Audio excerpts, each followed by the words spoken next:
2027 মাধ্যমিক প্রিয় পরীক্ষার্থী ছাত্রছাত্রীদের জন্য সেকেন্ড ইউনিট টেস্ট ইতিহাস বিষয়ের কি কি প্রশ্ন শেষ মুহূর্তে পড়বে সেটা আগেই বলে দিয়েছি।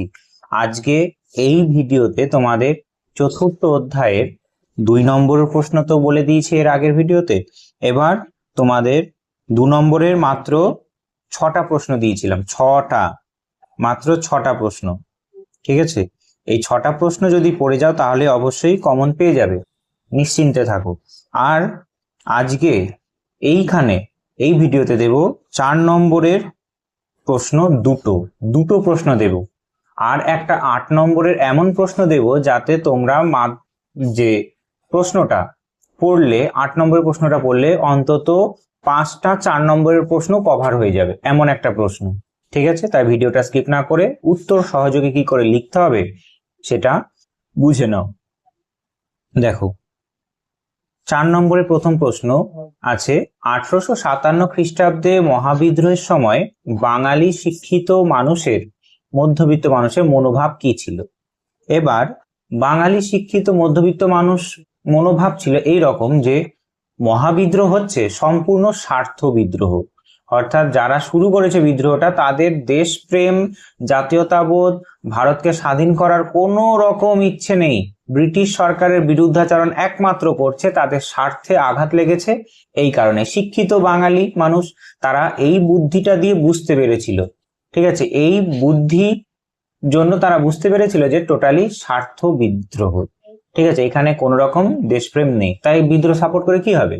দেশ স্বাধীন হবে? কিচ্ছু হবে না। তারা মনে করতো যে দেশ ছেড়ে যদি ব্রিটিশরা চলে যায় আমাদেরকে শাসন করবে, আমাদের শাসন করার মতো তো কেউ নেই।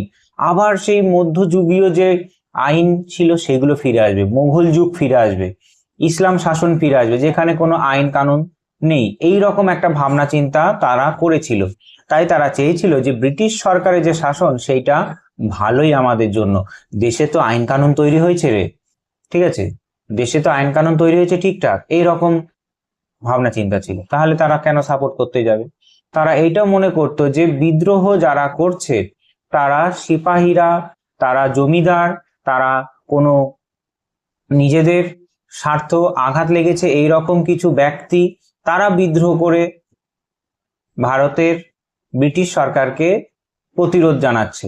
তাহলে এটা একদমই দেশের জন্য তারা করছে না, তাই তারা স্বাধীনতা আন্দোলনের কোনো চিহ্নই পায়নি, তাই তারা বিদ্রোহকে সাপোর্ট করেনি। তাহলে চিন্তা করো যে 1857 ভারত স্বাধীন হয়েছে 1947-এ, যদি সাপোর্ট করতো, আরো যদি তীব্র আকারে হতো বিদ্রোহটা, তাহলে ব্রিটিশ সরকার শাস্তি বা শায়েস্তা আরো ভালো করে হতো। 100 বছর আগে স্বাধীনতা পাওয়ার একটা ভাবনা চিন্তাও করা যেত, কিন্তু সেই সময় ভারতীয়দের মধ্যে জাতীয়তাবোধ, দেশপ্রেম এই ধরনের ভাবনা চিন্তা কিচ্ছু ছিল না। শুধুমাত্র শিক্ষিত কিছু বাঙালি মানুষ ছিল, তারা এইরকম ভেবেছিল। তাহলে তারা যদি শিক্ষিত এরকম ভাবে, ভারতের পরিস্থিতি কেমন ছিল বুঝতেই পারছো। তারপরে সারা ভারত থেকে সাপোর্ট করেনি বিদ্রোহ, শুধু বাঙালিরা নয়, সিন্ধু প্রদেশে ব্রিটিশ সরকারকে সাহায্য করেছে, দক্ষিণ ভারতের মানুষ ব্রিটিশ সরকারকে সাহায্য করেছে কি করে বিদ্রোহ দমন করা যায়। তাহলে কি বোঝা গেল বিষয়টা? বিদ্রোহ কেন সাপোর্ট করবে? শিক্ষিত বাঙালি সমাজের যেমন ভাবনা চিন্তা ছিল, সারা ভারতের বেশিরভাগ মানুষেরও সেই রকম ভাবনা চিন্তা ছিল। ঠিক আছে, তারা বলতো যে ব্রিটিশ শাসনের প্রতি আমরা ভরসা রাখছি, বিশ্বাস রাখছি, কারণ তাদের হাত ধরেই ভারতের আধুনিকীকরণ হয়েছে, শিক্ষা প্রগতির জন্য তাদের শাসন অপরিহার্য। ঠিক আছে, বিদ্রোহ সফল হলে যদি তারা চলে যায় তাহলে আবার মধ্যযুগীয় অন্ধকার বিশৃঙ্খল ফিরে আসতে পারবে, এরকম আশঙ্কা করেছিল। তারপরে সামন্ত প্রভুর প্রতি অনীহা। সামন্ত প্রভু মানে জমিদার, ঠিক আছে, যারা সবাই জমিদার টাইপের ছিল। ভারতের মানুষ, শিক্ষিত বাঙালি মানুষ বুঝতে পেরেছিল জমিদারদের সাপোর্ট করে আমাদের কাজ কি? কৃষকদের উন্নতি হবে? কিচ্ছু হবে না, কারণ জমিদারি চলে গেছে বলে তারা বিদ্রোহে অংশগ্রহণ করেছে। ঠিক আছে, তারপর বলছে সংবাদপত্রের মাধ্যমে সমালোচনা। এবার দেখো, যে সংবাদপত্র যারা লেখালেখি করতো বাংলায়, তারা পর্যন্ত মহাবিদ্রোহ যে খারাপ একটা বিদ্রোহ, ভারতের জন্য ভালো নয়, তারা এইরকম প্রচার চালাতো। কারা কারা প্রচার চালাতো? সংবাদ প্রভাকর ঈশ্বরচন্দ্র গুপ্তের, তারপরে আছে হরিশ্চন্দ্র মুখোপাধ্যায় হিন্দু প্যাট্রিয়ট, বিদ্রোহের তীব্র নিন্দা জানাতো। ঠিক আছে, তারপরে তারা সরকারি যে শান্তি শৃঙ্খলা সেটা বজায় রাখার জন্য বলে সবাইকে। তাহলে বিদ্রোহ আর বিদ্রোহ কি রইল? তারপর তারা ব্রিটিশ সরকারকে সমর্থন করেছিল। ঠিক আছে, হয়ে গেল। অর্থাৎ উপসংহারও প্রত্যেকটা প্রশ্নে লিখতে পারো যাতে ফুল মার্কস পাওয়া যায়। উপসংহার: যদিও শিক্ষিত বাঙালি সমাজ এই বিদ্রোহকে সমর্থন করেনি, তবে বিদ্রোহের উপর ব্রিটিশের অমানসিক অত্যাচার, নজিরবিহীন নিপীড়ন দেখে পরবর্তীকালে তাদের অনেকের মোহভঙ্গ হয়েছিল। মোহভঙ্গ অর্থাৎ ব্রিটিশ সরকারের শাসনের প্রতি যে মায়া ভালোবাসা ছিল, সেইটা যে ভুল ছিল সেটা পরে বুঝতে পারে। পরে বুঝে কি হবে, বিদ্রোহ তো শেষ হয়ে গেছে। এরপরের প্রশ্ন আসতে পারে 4 নম্বরে আরেকটা। ঠিক আছে, গোরা উপন্যাসটিতে রবীন্দ্রনাথ ঠাকুর যে জাতীয়তাবাদী ভাবধারার পরিচয় দিয়েছিলেন তা ব্যাখ্যা করো। এবার গোরা উপন্যাস আমরা বলতে পারি এই উপন্যাসটা তিনি লিখেছিলেন এই কারণে যে ভারতীয়দের মধ্যে যে সংকীর্ণ জাতীয়তাবোধ, উগ্র জাতীয়তাবোধ আছে সেটা যাতে কমানো যায়। গোরা নামক চরিত্রের মাধ্যমে তিনি বোঝাতে চেয়েছেন যে একজন ভারতীয় হয়ে কি ধরনের সে আচরণ করছে, ঠিক আছে, বোঝানোর চেষ্টা করেছেন। যেমন গোরা একজন চরিত্র, তিনি একটা আইরিশম্যানের পুত্র পরে জানতে পারে, কিন্তু প্রথমে তিনি ভাবতেন যে আমি হিন্দু ধর্মের মানুষ, আমি ভারতবাসী, হিন্দু ধর্ম, তাই হিন্দু ধর্মের গোড়ামির প্রতি তার বিশ্বাস ছিল, আস্থা ছিল। কিন্তু কয়েকক্ষণ পরেই তিনি যখন জানতে পারলো যে আমি হিন্দু ধর্মের নই, আমি খ্রিস্টান ধর্মের আইরিশম্যানের পুত্র, তখন তিনি কিন্তু তার মোহভঙ্গ হয়ে গেল হিন্দু ধর্মের প্রতি। তিনি তখন বলে উঠলেন যে আমি ভারতীয়, আমার মূল পরিচয় আমি ভারতবাসী। ঠিক আছে, কোনো জাত, কোনো ধর্ম, কোনো জাতি, কোনো কিচ্ছু আমি মানি না, আমি যে ভারতবাসী এটা আমার প্রধান পরিচয়। তাহলে এই ধরনের কথা ফুটিয়ে তুলতে চেয়েছেন রবীন্দ্রনাথ ঠাকুর, আর আমাদেরকে বার্তা দিতে চেয়েছেন যে যাতে আমরা গোরার মতো এরকম মানুষ হই, আমরা এই ধরনের আচরণ করি। গোরা একজন বিদেশি মানুষ হিসাবে যদি এরকম বলতে পারে, আমরা কেন পারবো না, এইটাই তুলে ধরতে চেয়েছেন। ঠিক আছে, তিনি মানুষের মধ্যে যে সংকীর্ণ মানবিকতা আছে সেটা বাদ দিয়ে একটা উদার মনোভাব তৈরি করার কথা বলেছেন রবীন্দ্রনাথ ঠাকুর এই গোরা উপন্যাসের মাধ্যমে। তারপরে তিনি সর্বধর্ম সমন্বয়, সর্বধর্ম সমন্বয় মানে কি বোঝায়, যে সকল ধর্মের প্রতি একটা এমন আচরণ রাখবো যাতে আমরা ভারতে থাকছি এইটাই মেন পরিচয় হয়। জাতি ধর্ম সাইডে রেখে দেশ সেবার কাজে আমাদের নিয়োজিত হতে হবে, এই ধরনের কথা তিনি লিখেছেন। ঠিক আছে, তারপরে আনন্দময়ী চরিত্র। ঠিক আছে, আনন্দময়ী চরিত্র অর্থাৎ আনন্দময়ী চরিত্রটি সংকীর্ণতাহীন উদার, গোরার পালক মাতা, ঠিক আছে, পালক, তাকে যে লালন পালন করেছে, তিনি কোনো সামাজিক জাতপাত মানেন না এবং সকল মানুষকে সমানভাবে ভালোবেসে বুকে টেনে নিয়েছিলেন। তাহলে এইটাই গোরা উপন্যাসের মূল বিষয়, জাতীয়তাবোধ কি করে জাগ্রত করলো। তারপরে রবীন্দ্রনাথ আবার স্পষ্ট করেছেন যে সমাজ সংস্কার ও অস্পৃশ্যতা দূরীকরণের ব্যতি রেখে প্রকৃত জাতীয়তাবাদ গড়ে উঠতে পারে না। অর্থাৎ আমাদের মধ্যে কুসংস্কার ঢুকে আছে, আমাদের মধ্যে খারাপ মধ্যযুগীয় ভাবনা চিন্তা ঢুকে আছে, আমরা কি করে জাতীয়তাবোধ দেখাবো, দেশপ্রেম দেখাবো। তাই ওই জিনিসগুলো থেকে বেরিয়ে আসতে হবে, মনটাকে রাখতে হবে উদার, মন রাখতে হবে এমন ভাবনা চিন্তা যাতে দেশের প্রত্যেকটা জনগণের সঙ্গে একটা সুসম্পর্ক বজায় থাকে। ঠিক আছে, উপসংহার সমস্ত প্রশ্নে লিখবে, 4 নম্বর হোক 8 নম্বর হোক। সেইখানে কি লিখেছে যে উগ্র সংকীর্ণ যে জাতীয়তাবাদ, উগ্র জাতীয়তাবাদ মানে কি, দেশকে এত ভালোবাসি যে অন্য দেশ খারাপ, এইরকম ভাবনা চিন্তা, এরকম না রাখাটাই তিনি বলতে চেয়েছেন। আর উগ্র জাতীয়তাবাদ মানে এটাই বোঝায় যে নিজের দেশ সব থেকে শ্রেষ্ঠ, বাকি অশ্রেষ্ঠ। হিটলার এরকম ভেবে দ্বিতীয় বিশ্বযুদ্ধ করে ফেলেছিল, এটা কি জানো? এই উগ্র জাতীয়তাবাদ মানুষের, জার্মান মানুষদের মধ্যে ঢুকিয়ে দিয়ে তিনি দ্বিতীয় বিশ্বযুদ্ধ করে ফেলেছিল। দ্বিতীয় বিশ্বযুদ্ধে কি হয়েছিল আমরা জানি, 9-এ পড়ে এসেছি। তাহলে এই উগ্র জাতীয়তাবাদ বন্ধ করতে হবে।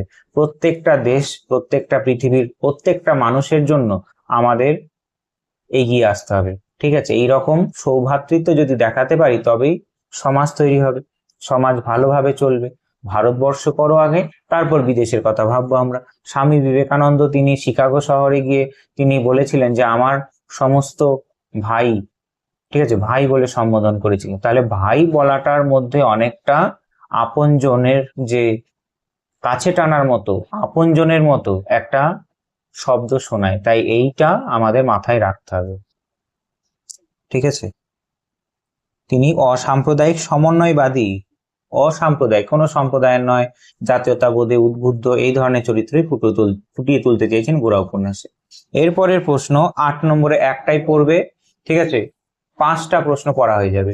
প্রশ্নটা কি, 19 শতকে ভারতের লেখায় ও রেখায় কিভাবে জাতীয়তাবাদের বিকাশ ঘটেছিল তা আলোচনা করো। রেখা এবং লেখায়, রেখা মানে কি বোঝায়, যে সেই সময় 19 শতকে যারা ছবি আঁকতো, যেমন বিশেষ করে অবনীন্দ্রনাথ ঠাকুরের ভারত মাতা চিত্র আর গগনেন্দ্রনাথ ঠাকুরের ব্যঙ্গচিত্র, এই দুজন ব্যক্তি যে ছবি এঁকেছিলেন এইটাকে বলা হয় রেখায় জাতীয়তাবোধ। আর লেখা বলতে এখানে কি কি বোঝাচ্ছে, গোরা উপন্যাস পড়বে এর মধ্যে, তারপরে পড়বে আনন্দমঠ উপন্যাস, ঠিক আছে, তারপরে পড়বে স্বামী বিবেকানন্দের বর্তমান ভারত। এই যে 5জন ব্যক্তির যে লেখা এবং রেখা মানে ছবি ভারতীয়দের মধ্যে কিভাবে দেশপ্রেম জাগিয়ে তুলেছিল, সেইটাই এই প্রশ্নের উত্তর চেয়েছে। তাহলে আনন্দমঠ উপন্যাস, ঠিক আছে, আনন্দমঠ উপন্যাস লিখেছিলেন কে, বঙ্কিমচন্দ্র। এই বঙ্কিমচন্দ্র চট্টোপাধ্যায় তিনি আনন্দমঠ উপন্যাস লেখার মাধ্যমে বোঝানোর চেষ্টা করেছে যে আমাদের যে দেশমাতা সেটা একটা মা, তাই মাকে রক্ষা করার জন্য আমাদের জন্য এইটাই দায়িত্ব আমাদের। তাই তিনি কি বলেছেন, যে এটাকে বলা হয় জাতীয়তাবাদের বাইবেল। ঠিক আছে, আনন্দমঠকে কি বলা হয়, জাতীয়তাবোধের বাইবেল। এতে অন্তর্ভুক্ত ছিল বন্দে মাতরম গান। বন্দে মাতরম গানটার অর্থ কি, যে আমার সমস্ত কিছু মায়ের পায়ে বলি দিলাম। তাহলে আমার সমস্ত কিছু স্যাক্রিফাইস করে মাকে রক্ষা করার জন্য নিবেদন করলাম। এই গানটা গেয়ে বিপ্লবীরা ফাঁসির দড়ি গলায় পড়তো, কোনো রকম দ্বিধাবোধ করতো না। তাহলে চিন্তা করো গানটা কতটা অনুপ্রেরণামূলক ছিল, জাতীয়তাবোধের বিকাশের জন্য ছিল। তারপরে তিনি উল্লেখ করেছেন সন্তান দল, অর্থাৎ আমাদের ভারতীয় সমস্ত বিপ্লবীদের সন্তান দল বলে সম্বোধন করে তিনি বলছেন যে আমাদের সবাইকে এগিয়ে আসতে হবে সশস্ত্র বিপ্লববাদে অনুপ্রাণিত করার জন্য তিনি এই শব্দটা ব্যবহার করেছিলেন। ঠিক আছে, ভারতীয়দের মধ্যে এই ধরনের কথা বলে গভীর দেশপ্রেমও জাগিয়ে তুলেছিল। আনন্দমঠ হয়ে গেল। এরপরে বর্তমান ভারতে তিনি কি বলেছেন, বিবেকানন্দ তিনি বলেছেন যে আমাদের ভারতের যে গৌরবময় অতীত, আমাদের ভারতবর্ষের যে আগের অতীত ছিল সেইগুলো তুলে ধরার চেষ্টা করেছেন। আমাদের যে জাতপাত আছে সেইটাকে বন্ধ করে সকল শ্রেণীর মানুষ, ব্রাহ্মণ ক্ষত্রিয় বৈশ্য শূদ্র, যাতে সবাই সবাইকে ভাই ভাবে, এইটার জন্য উদ্বুদ্ধ করেছেন। ঠিক আছে, তিনি শূদ্র জাগরণের কথা বলেছেন, যেমন করে আজকে তিনি বলছেন যে আজকে যেমন করে ব্রাহ্মণ্য সম্প্রদায়ের মানুষ সমাজের শ্রেষ্ঠ আসনে আছেন, শূদ্ররাও একদিন সমাজের শ্রেষ্ঠ আসনে যাবেন, তখনই সমাজ গঠন হবে। তিনি বলতেন যে শূদ্র ব্রাহ্মণ একসঙ্গে মিলেমিশে আমাদের দেশকে ভালোবাসতে হবে। তাই তিনি বলেছেন, সবাইকে বলেছেন যে ভাই বলো, আমরা ভারতবাসী আমার ভাই, এই ধরনের কথা বলো, তাহলেই আমরা একত্রিত হতে পারবো, ঐক্যতা রাখতে পারবো। আর ঐক্যবদ্ধ হলেই ব্রিটিশ সরকার আমাদের যে সাম্প্রদায়িকতার বীজ বুনেছে সেটা নষ্ট হবে। ঠিক আছে, বোঝা গেছে। তার বার্তা ছিল যে দুর্বল হয়ে থাকা দরকার নেই, আমরা যে মানসিকভাবে পরাধীন সেইটা থেকে বেরিয়ে এসে একটা শক্তিশালী মানুষ হতে হবে, যাতে ব্রিটিশ সরকার বিরোধিতা করে স্বাধীনতা আনতে পারি। এরপরে গোরা রবীন্দ্রনাথ ঠাকুর, একটু আগে বললাম গোরা উপন্যাসে রবীন্দ্রনাথ ঠাকুর কি বলেছে।